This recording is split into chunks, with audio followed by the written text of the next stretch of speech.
আমার 3 ভাই, আমি গোল্ড প্লাটিনাম ছিলাম, 32 সাইকেল ছিল।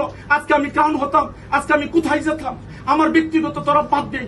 আজকে আমার বোন কাতরাচ্ছে, উনি আমার এক কাকা, এই যে মাইনের দি কাকা সাইকেলদারি লিডার, উনি এমডি সাহেবের সাথে, হোসেন স্যারের সাথে যদি মুক্তির কথা আমি মেসেজ দিচ্ছি, সাথে সাথে উনি রোজা রেখেছে ওনার জন্য, ওনার সাথে দোয়া করেছে। এই ফরিয়াদের কারণে আজকে এমডি এবং চেয়ারম্যান আমাদের মুক্তি লাভ করেছে। আমি মনে করি 45 লক্ষ ডিস্ট্রিবিউটরের।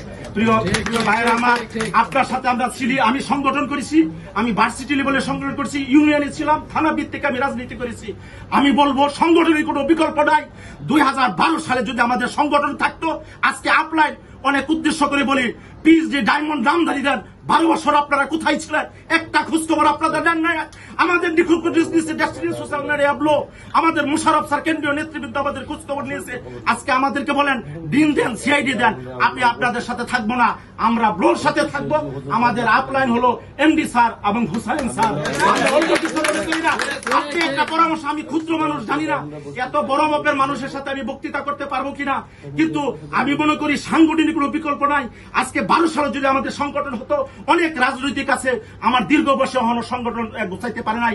আমরা ইতিমধ্যে মুশারফ স্যারের নেতৃত্বে কেন্দ্র, বিভাগ, জেলা, থানা, ইউনিয়ন কমিটি করতে যাচ্ছি। 5000 কোটি টাকা সংগঠন করতে পারবে না, এইটা আমরা করতে ফেলেছি।